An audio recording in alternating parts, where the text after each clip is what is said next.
사람은 행복한 거예요. 여기까지 온 것이 하나님의 은혜다. 그러한 감사가 있는 사람은 정말 삶의 만족함을 누리지 않습니까? 여러분, 전 세계인의 관심이 지금 어디에 있습니까? 카타르 월드컵에 있습니다. 카타르 월드컵. 우리 한국 정말 기적같이 16강에 올라가지 않습니까? 우리 대통령도 그 소식을 듣고는 어퍼컷 세리머니 했다는데, 어퍼컷 세리머니 너무너무 기뻐가지고, 정말 제가 지난 수요일 날에는 설교가 뭐였어요? 홍해의 기적이었습니다. 그러면서 기적은 지금도 일어난다 했는데 정말 기적 같은 일이잖아요. 일무일패 상황에서 진짜 이겨도 장담할 수 없는 상황이었는데 이긴 거 너무너무 정말 기적 같은 일입니다. 여러분, 그 한 골이요, 우리 5천만 대한민국 전 세계에 흩어진 모든 우리 한국인들에게 얼마나 자긍심을 씌워주는지 모릅니다. 그런데 이번에 보니까 21살짜리 이강인 선수이잖아요. 이강인 선수. 그 선수가 코너킥 쏘아 올린 것이 호날두의 등에 맞고 떨어지는 것을 그 김영건 선수가 쳐서 넣었고, 나중에는 이제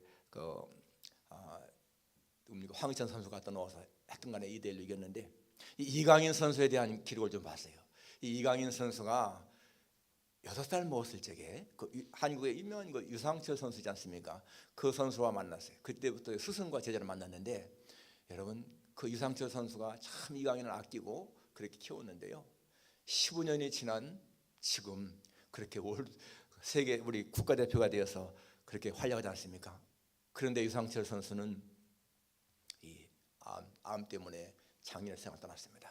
그때 그 유상철 선수가 내가 7일만 건강하다면은 뭘 하겠는가라고 질문할 적에요, 내가 강인이의 그 뛰는 모습을 좀 봤으면 좋겠다 했습니다. 강인이 자기 제자가 그렇게 뛰는 모습을 봤으면 좋겠다고 했는데, 정말 국제 무대에서 뛰는 모습을 보지 못하고 작년에 세상을 떠나서 너무 안타깝습니다. 그렇지만은 그 유상철 선수의 그 꿈을 이어가는 그런 선수다. 너무너무 참 기대가 되는 그런 선수 아닙니까? 아무튼간에 우리 이번에 이제 내일 오후 2시에는 브라질과 하는데, 여러분, 브라질은 아는 것처럼 피파 랭킹이 1위입니다. 1위. 힘든 경기겠지만은 그러나 기적은 일어난다 하는 말 우리가 기억하면서 기대해야 되겠습니다. 성경에 보게 되면 모든 것은 때가 있다고 했습니다. 천하범사에 기한이 있고 모든 목적이 이룰 때가 있다. 날 때가 있으면 죽을 때가 있고, 심을 때가 있으면 심은 것을 뽑을 때가 있고, 사랑할 때가 있으면 또 미워할 때가 있고, 울 때가 있고, 웃을 때가 있고, 슬퍼할 때가 있고, 춤을 출 때가 있다. 모든 건 다 때가 있습니다. 그렇잖아요. 무언가 올 때가 있으면 갈 때가 있고요, 뭔가 얻을 때가 있으면 잃어버릴 때가 있고, 그렇습니다. 이 계절의 변화를 보게 되면 어김없이 나오지 않습니까? 때의 변화. 봄이 오면 가시, 여름이 가면 봄이 가면 여름이 오고, 여름이 가면 가을이 오고, 가을이 가면 겨울이 오고, 이렇게 시절은 계속해서 변함없이 돌아가는 것을 볼 수가 있습니다. 그런데 여러분, 우리 인생에도 그러한 계절이 있다는 거예요. 물론 봄, 여름, 가을, 겨울처럼 딱 구분되는 건 아니지만은, 그러나 우리 인생에도 소망과 꿈이 넘치는 그러한 계절이 있고요, 열심히 일할 때가 있고, 뭔가 거둬들이는 때가 있고, 그런가 하면은 춥고 외로울 때, 어쩌면 그때가 겨울인지 모르겠어요. 사람에게는 외롭고 춥고 고독할 때가 있지 않습니까? 오늘 이 본문에 보게 되면 바울이 이제는 자기 인생의 겨울을 거의 맞이하고 있습니다. 그래서 오늘 본문에 보게 되면은 9절에 너는 어떻게 내게로 오라, 그렇게 말하죠. 디모데를 향해서. 또 저기 23절에 21절에 보게 되면 너는 겨울 전에 어서 오라, 이렇게 말합니다. 지금 이 디모데 후서는 바울이 로마의 감옥에서 지금 디모데에게 보낸 편지인데, 그 추운 겨울 지금 이 다가온 때에 이 바울은 자기의 제자, 사랑하는 제자 디모데를 그리워하고 있는 거예요. 그래서 너는 어서 내게로 오라, 겨울이 오기 전에 내게로 오라, 이렇게 말하고 있습니다. 어쩌면 이 바울은요, 진짜 인생의 겨울을 지금 눈앞에 두고 있습니다. 로마의 감옥에서 복음을 증거하다가 감옥에 갇혀서 이제는 죽을 날을 기다리는 그런 상황인 거예요. 그렇기 때문에 그 마음에 참 마음에 애로움 있지 않습니까? 이 4장 6절에 보게 되면 전제와 같이 내가 벌써 부어지고 나의 떠날 시각이 가까웠도다. 떠날 시각이 가까웠다. 자기의 죽음을 내다보는 거예요.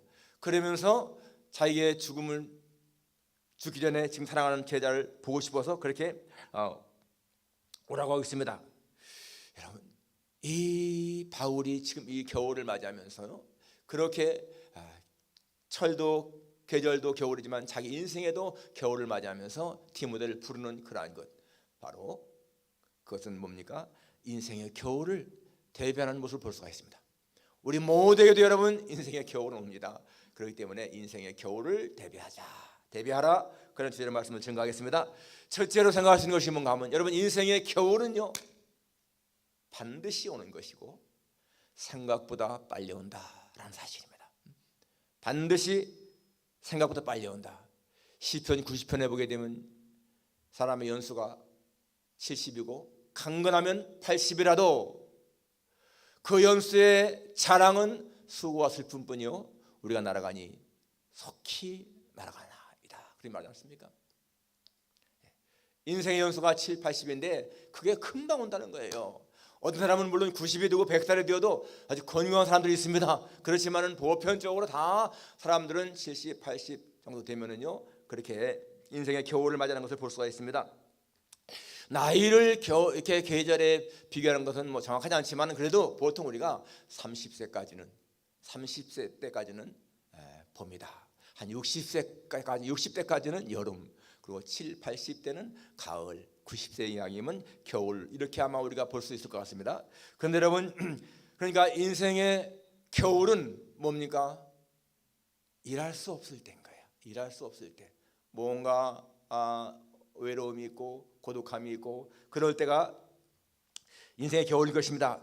그렇기 때문에 여러분, 이러한 겨울을 우리가 준비하면 살지 않습니까? 우리도 계절의 겨울을 다 김장도 담그고 뭐 다 하지 않습니까? 그런 것처럼 우리 인생의 겨울도 준비해야 된다. 그래서 겨울을 준비하는 사람들은 아무리 추워도 따스한 방에서 편안히 지내지 않습니까? 곡식이 딱 쌓여 있고 먹을 게 충분하면 겨울도 별로 두렵지 않습니다. 그런 것처럼 여러분, 우리 인생도 마찬가지로 그렇게 인생의 겨울을 준비하게 되면 인생의 겨울이 와도 우리는 문제가 없다 하는 거예요. 근데 여러분, 인생의 겨울은요 꼭 나이가 들어만 오는 것이 아니라는 거예요. 어느 날 생각지 않았는데 갑자기 사랑하는 사람이 세상을 떠난다. 그럴 적에 여러분 인생의 겨울이 오잖아요. 사랑하는 사람과의 사별, 이게 얼마나 참 인생에 슬플 때입니까? 아플 때입니까? 그리고 중병으로 말미암아서 진짜 움직이지 못하고 있게 되면 젊은 사람도 그런 때가 있잖아요. 또 사업이 크게 실패해서 정말 경제적으로다가 아주 고통을 당할 때, 그럴 때는 분명히 인생의 겨울이라고 볼 수가 있습니다. 그래서 여러분, 인생의 겨울을 준비하는 게 필요하다. 사람의 그러한 그 인생의 겨울은, 계절은 꼭 나이와 상관없습니다. 여러분, 아브라함은요 75세가 인생의 봄이었어요. 75세 때 하나님이 나타나셔서 본토 고향을 떠나라, 가나안 땅으로 가라. 그때부터 75세부터 이 아브라함이 하나님과의 동행이 시작된 거예요. 모세 같은 경우 보게 되면은 80세가 어쩌면은 그의 인생의 여름 그리고 가을을 함께 맞이한 것 같아. 그리고 정말 120세까지 그렇게 왕성히 이러다가 하나님 부름 받았으니까 별로 겨울도 체험하지 않고 가지 않습니까? 세례 요한 같은 경우 보십시오. 그는 30세 정도 때에 인생의 여름과 가을과 겨울을 한꺼번에 맞았잖아요. 그러니까 사람은 꼭 그런 나이 때문에만이 아닌 것을 알 수가 있습니다. 여러분, 이 계절도 보게 되면 얼마나 빨리 옵니까? 우리가 작년에 송구영 스님을 드리고 그렇게 새해를 맞이했는데 벌써 12월, 봄에 나뭇잎이 파랗파랗 나오는가 싶은데 벌써 어느새 나뭇잎이 파랗게 우거졌고, 그래서 이제 나무가 이렇게 우거졌구나 했는데 어느새 색깔이 변하더니 단풍이 들고, 우리 지난번에 단풍 구경 갔다가 왔는데 벌써 여러분 다 나뭇잎 떨어지고요 앙상한 가지만 남아있어요. 너무 빨리 지나가는 거예요. 그런 것처럼 여러분, 우리의 인생도 그렇다는 것입니다. 지금 여기 사도 바울 보게 되면은 사도 바울은 자신의 죽음을 의식하고 있습니다. 그래서 지금 이 디모데를 향해서 오라는 겁니다. 13절에 보니까 내가 올 때에 내가 더러와 가부의 집에 둔 겉옷을 가지고 오고 또 책은 특별히 가죽종이에 쓴 것을 가져오라. 여기 겉옷, 겨울을 준비해야 되니까 여러분 로마의 감옥에서 추우니까 좀 겉옷 좀 가져오고 또 책은 가죽종이에 쓴 것을 가져오라. 그것은 능히 아마 성경일 거예요. 성경책. 그러니까 자기 육신을 위해서도 옷이 필요하고 자기 영혼을 위해서도 하나님 말씀이 필요하니까 그런 인생의 겨울을 준비하는 그런 모습인 것을 알 수가 있습니다. 그리고 겨울 전에 석혀오라라고 하는 것은 겨울이 되면은 지중해 항해를 못하지 않습니까? 지금 이 바울은 로마의 감옥에 있고 이 디모데는 지금 이 아시아 에베소에 있습니다. 그렇기 때문에 지중해를 거쳐서 가야 돼. 배를 타고 가야 되는데 겨울이 되면은 항해를 못하니까 그 전에 빨리 오라 하는 것입니다. 또 다른 이유는 겨울 전에 오라고 하는 그 이유는 지금 이 사도 바울이 자신의 죽음을 가까웠기 때문에 이 겨울이 지나가기 전에 어쩌면 자기가 순교당할 수 있다 그런 마음 때문에 아주 애타는 마음으로 자기 제자를 부르는 것을 볼 수가 있습니다. 정말 이 사도 바울의 그 마음이 얼마나 외롭고 고독한 것인가를 볼 수가 있습니다. 여러분 사람도 마찬가지입니다. 지금은 젊을 때 진짜 여름 가을까지만 해도 문제가 없습니다. 그런데 진짜 인생의 겨울이 오게 되면 생각해 보세요. 몸도 마음대로 움직일 수가 없고 자기 손으로 뭔가도 할 수가 없고 그럴 때 얼마나 마음이 외롭고 슬프겠는가. 바로 그럴 때를 준비하라는 거예요. 그럴 때를. 오늘도 글을 보니까 사람이 70대와 80대가 다르다 그러더라고요. 70대만 하더라도 마음대로 움직이는데 물론 건강한 사람은 뭐 80대 90대도 막 움직이지만은 보통 일반적인 사람들은요 70대가 지나고 80대가 되면 굉장히 기운이 떨어진다는 거예요. 그러니까 그때를 맞이하자, 준비하자. 자, 두 번째, 무엇을 준비해야 됩니까? 우리가 겨울을 준비해야 되는데 물론 우리의 생활 속에서는 뭐 김장 담그는 일이라든지 또 여러 가지 뭐 수도를 잠그는 거 다 이런 거 준비하지만은 여러분 우리 인생의 겨울을 준비할 때에 무엇을 준비할 것인가? 준비해야 할 가장 첫 번째는 뭡니까? 구원의 확신입니다. 구원의 확신. 그리고 하나님의 은혜에 대한 감사의 삶인 거예요. 구원의 확신이 있고 하나님의 은혜에 대한 감사가 있으면은 겨울이 와도 문제가 없다 하는 것입니다. 오늘 여기 본문 보십시오, 여러분. 이 바울은 이렇게 말하지 않습니까? 나는 선한 싸움을 싸우고 달려갈 길을 마치고 믿음을 지켰으니 이제 후로는 나를 위하여 의의 면류관이 예비되었으므로 주 곧 재판장이 그날에 내게 주실 것이다. 이 사도 바울은 죽음을 앞에 두고 있지만은 두려워하는 모습은 없습니다. 왜? 자기는 믿음을 지켰고 선한 싸움을 싸웠고 달려갈 길을 마쳤기 때문에 이제는 의로운 재판장이신 예수님이 자기에게 상급을 준비하고 기다리고 계시다. 그런 소망 때문에 그런 거예요. 여러분 구원의 확신이 있는 사람 아무리 인생의 겨울이 와도 두려워할 것이 없다는 거예요.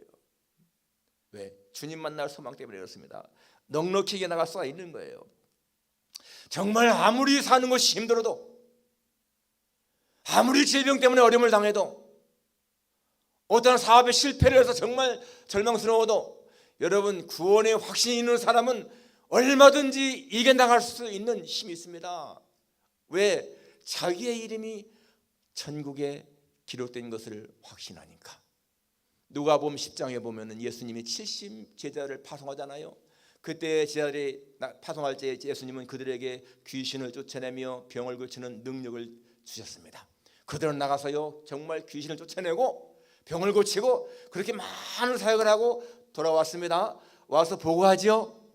주여 주여 주의 이름이면 귀신들도 우리에게 항복하다이다. 얼마나 기뻤겠습니까? 진짜 기뻐 뛰어 돌아온 거예요. 귀신들도 예수님의 이름이면 항복하고 나갔다는 거예요. 그때 예수님은 뭐라고 말씀하셨죠? 사탄이 하늘로부터 번개같이 떨어지는 것을 내가 보았노라. 내가 너에게 뱀과 전갈을 밟으며 원수의 모든 능력을 제어할 권세를 주었으니 너희를 해할 자가 결단코 없으리라. 그런데요 그 다음에 하신 말씀, 그러나 귀신들이 너에게 항복하는 것으로 기뻐하지 말고 너의 이름이 하늘에 기록된 것으로 기뻐하라 라고 말씀했습니다. 여러분, 영적인 싸움에 승리하는 것 얼마나 통쾌한 일입니까? 귀신에게 예수님의 이름으로 떠나가라 할 적에요, 나가는 거 진짜 통쾌한 일이잖아요. 저도 3번을 경험했어요. 귀신 쫓아내는 일 3번. 한국에서, 미국에서 진짜 예수님의 이름으로 귀신을 쫓아낼 적에 굉장히 힘듭니다. 한 번에 나가는 게 절대로 아니잖아요. 몇 시간, 어떤 날 하루 종일 걸립니다. 그래도 나가게 되면요, 그 사람이 정상이 되면 얼마나 기쁩니까? 그런데 그것도 기쁜 일이지만은 더 기쁜 일이 뭐라고요? 너의 이름이 하늘에 기록된 것으로 기뻐하라. 여러분들의 이름이 하늘에 기록되어 있다는 것으로 기뻐하라는 거예요. 여러분, 우리 다 미국에 와서 영주권 받고 시민권 받을 적에 기뻐했지 않습니까? 기뻤습니다. 진짜 한국에서부터 받고 온 사람도 있지만은 사실상 많은 사람들이 다 미국에 와서 영주권 받고 시민권 받지 않습니까? 그때 얼마나 기쁩니까? 내가 미국 시민권이 됐다, 기쁘잖아요. 그래서 성경은 뭐라고 말하죠? 우리의 시민권은 하늘에 있는지라. 우리의 시민권은 하늘에 있어요. 여러분, 하늘의 시민권이 있다는 말이 무슨 말입니까? 우리가 하늘나라를 상속받았다는 얘기인 거예요. 천국의 그 위대한 것들을 상속받았다는 것입니다. 수년 전에 한국의 아주 유명한 재벌의 딸이요, 이화여대를 졸업맞고 미국에 유학 가서 뉴욕 맨하탄에 있는 대학의 석사 코스를 밟으러 왔어요. 그때 24살 된 그 여학생, 재벌의 딸. 그런데 교통사고로만 죽고 말았어요. 그런데 그가 부모에게 받은 유산이요, 얼마였는가 하면은 2천억 원. 그러니까 달러로 하면 한 1억 5천만 달러. 엄청난 돈이잖아요, 여러분. 1억 달러. 그런데 그는 예수를 알지 못하는 사람이었어요. 그냥 화장으로 다 처리해버렸어요. 여러분, 이 땅에서 수천억의 자산이 있다 할지라도 그의 이름이 하늘나라에 기록되지 못한 인간은요, 그런 사람은 물거품 인생인 겁니다. 이 땅에서 아무리 화려하게 살아도 그의 이름이 하늘에 기록되지 못한 사람은요, 불쌍한 사람인 거예요. 누가복음에 나오는 나사로처럼 그렇게 거지처럼 살아도 그의 이름이 하늘에 기록된 사람은 영원히 행복하게 살잖아요. 그 부자는 이 땅에서 그냥 몇십 년 잘 살다가 죽은 다음에 지옥 가서 고통당했는데, 그러니까 여러분, 우리의 이름이 하늘에 기록된 것이 얼마나 놀라운 일인 것인가를 우리가 기억해야 되는 것입니다.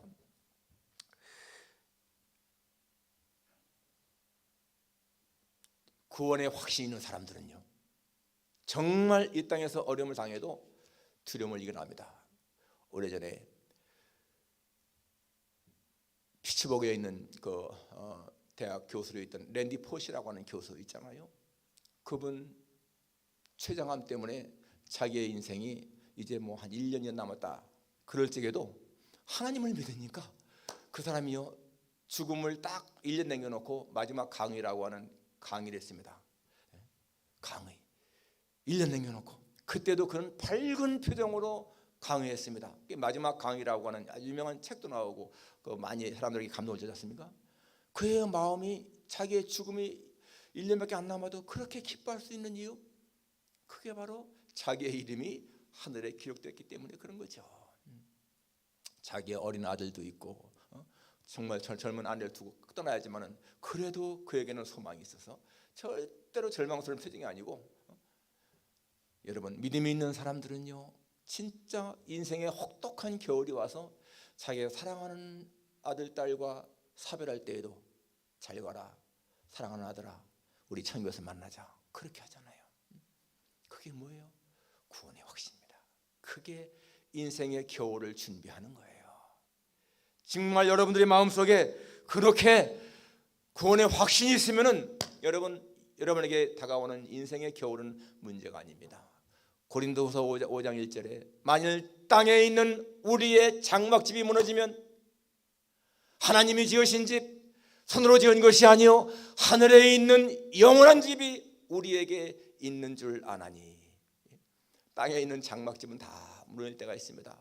그러나 그것이 무너진다 하더라도 하나님이 지으신 집, 사람의 손으로 지은 것이 아니라 하늘에 있는 영원한 집이 우리에게 있다. 여러분, 이 사실이 믿어지면 우리 인생의 겨울이 혹독해도 포근하게 따뜻하게 지낼 수 있다는 것입니다. 오늘 바울처럼 그렇게 주님의 상급을 기다리고 사모하면서 지내는 그것이 중요한 거예요. 그러니까 여러분, 우리가 하나님 말씀을 묵상하고 정말 이렇게 예배에 참석하고 우리가 찬양을 하고 기도하고 이런 것이요 얼마나 우리의 영혼을 힘있게 하는 것인데, 여러분 예배에 참석하는 것 자체가 엄청난 축복인 것을 기억해야 돼. 내가 하나님 앞에서 지금 피조물이 하나님을 경배한다. 이게 얼마나 놀라운 축복인 것을 감사해야 돼. 정말로 여러분, 그렇게 구원의 확신이 있는 사람은 성경 말씀대로 그 영혼이 잘 되고 범사가 잘 되고 강건한 복을 누리는 거예요. 구원의 확신. 두 번째는 겨울 준비를 하는 또 하나의 삶이 뭔가 사랑하는 사람들과 긴밀한 교제가 있는 거예요. 오늘 여기 지금 사도 바울이 사랑하는 제자 디모데와 사랑의 교제가 있기를 원하는 겁니다. 그래서 그를 만나서 같이 대화 나누고 하나님의 은혜를 나누고 사역에 대한 어떤 조언도 주고요. 그렇게 지금 하고 싶어서 빨리 오라는 거예요. 여러분, 사랑하는 사람과의 아름다운 교제가 있는 것, 그것이 얼마나 귀한 것인가. 여러분, 사람이 진짜 행복한 순간이 언제입니까? 여러분, 뭔가 이렇게요 사랑받을 때예요. 사랑받을 때. 그 사랑하는 사람들과 같이 있을 때 그게 행복이거든요. 생각해 보세요. 여러분, 인생을 살아가면서 언제가 행복한 것인가? 예? 사랑하는 사람들과 어울려 살 때가 가장 행복하잖아요. 우리가 이렇게 같은 교회에 나와서 같이 예배드리고 같이 이렇게 교제하는 거, 이게 얼마나 귀한 것입니까? 그렇기 때문에 여러분, 이 생을 살아가면서 같은 교회 성도들끼리 너무너무 귀한 사람들인 거예요. 형제도 여러분 자주 만납니까? 못 만나잖아요. 가끔 가다가 전화 통화로만 하지. 그런데 우리는 매 주일마다 만나죠. 수요일도 만나지. 주일이면 같이 또 음식을 나눠 먹고 교제하지요. 이러한 관계가 어디 있어요? 이러한 속에서 행복을 누리는 거, 그게 정말 귀한 것이라는 겁니다. 여기 지금 이 사도 바울이 디모데와 같이 교제하기 원하는 그런 마음, 그것은 사랑하는 사람과 같이 있고 싶은 그 마음 때문에 그런 거예요. 여러분, 인생의 가장 큰 행복은요, 그렇기 때문에 가정에서, 교회에서 사랑하는 사람들과 같이 잘 어울리는 것, 이게 가장 중요한 것이잖아요. 우리가 같이 예배드리고 같이 기도하고 같이 봉사하고 같이 교제하고, 그것이 얼마나 우리를 행복하게 합니까? 예수님은 예루살렘 오셨을 적에 베다니 그 시몬의 집에 묵으시곤 했습니다. 거기에 가서 나사로와 마르다와 마리아와 교제하고 그랬잖아요. 그게 예수님의 즐거움이었어요.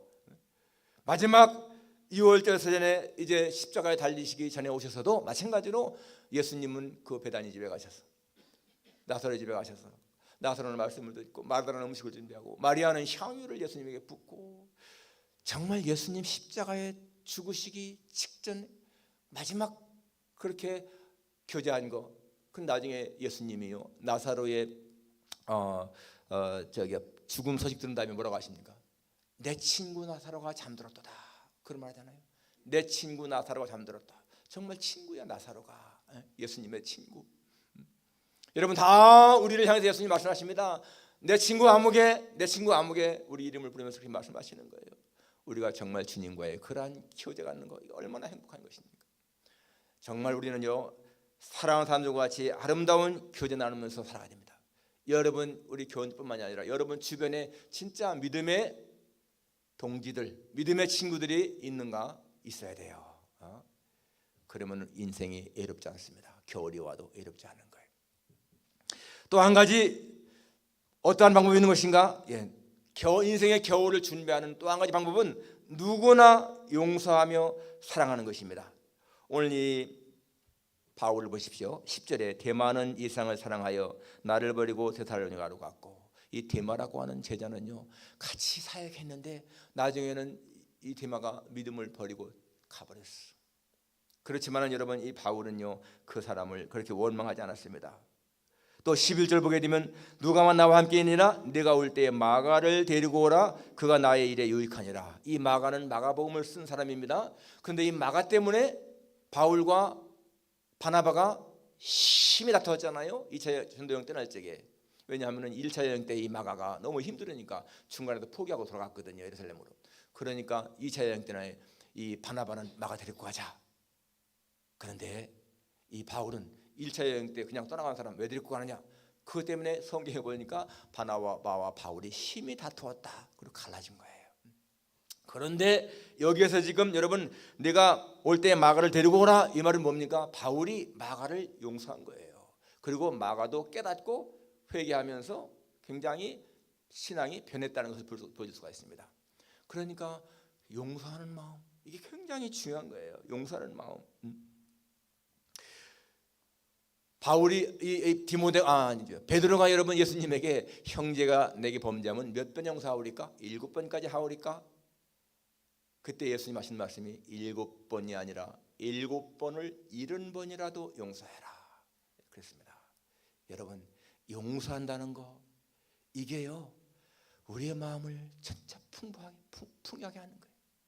용서할 줄 모르는 사람의 마음에는 겨울에 찬바람이 늘 불지만은 여러분 용서하는 사람의 마음은요 훈훈한 봄바람이 부는 겁니다.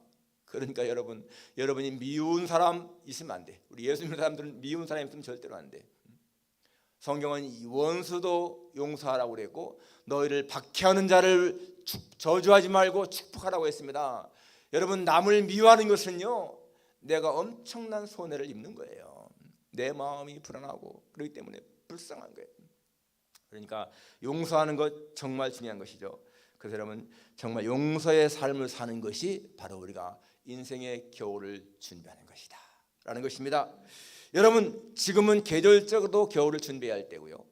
진짜 이제 60, 70 되신 분들은 인생의 겨울도 준비해야 되는데 여러분 젊다고 해서 겨울이 늦게 온다 그게 아니라는 거 기억해야 돼요. 나는 아직 뭐 젊으니까 나는 아직 건강하니까 그런 것이 아니고 언제 올지 알 수 없다. 겨울은 성경에도 주님이 언제 올지 알 수 없으니까 늘 준비하지 않습니까? 그렇게 준비하며 살아가야 되는 거예요. 뭘 준비하라고요? 구원의 확신. 혹시 여러분 가운데서 아직도 구원의 확신이 없는 사람은 진짜 구원의 확신을 가져야 돼요. 영접하는 자, 곧 그 이름을 믿는 자들에게는 하나님의 자녀가 되는 권세를 주셨으니 라고 했습니다. 예수님을 영접해야 돼. 주님 내가 예수님을 나의 구주로 영접합니다. 그러면요 성령께서 역사하시기 때문에 구원이 이루어지는 거예요. 가장 중요한 구원의 확신을 가지고 매일매일 생활 속에서 여러분 감사하며 사세요. 감사, 하나님의 은혜에 대한 감사. 오늘 찬양 너무너무 귀하지 않습니까? 감사. 여기까지 온 것이 하나님의 은혜다. 그렇습니다. 여기까지 못 미친 사람들이 너무너무 많아요. 오늘 아침에 신문을 보니까 한국에 어떤 배우인지는 뭐 잘 모르겠지만 좌원에 배우가 56세 남자인데 56세인데 세상을 떠났더라고. 56세면 여러분 66년생이더라고 보니까. 그런데 벌써 세상을 떠난 거예요. 그런 사람들이 얼마나 많습니까? 여기까지 인도하신 것이 하나님의 은혜다. 그래서 여러분 정말 살아있는 동안에 내가 사랑하는 사람들과 친밀하게 같이 교제를 나누고 정망고 사랑하고 그렇게 살아가는 거예요. 그리고 모든 사람을 사랑하고 용서하고 여러분 그러면은요 우리 인생의 겨울이 와도 우리는 넉넉히 이겨나갈 수가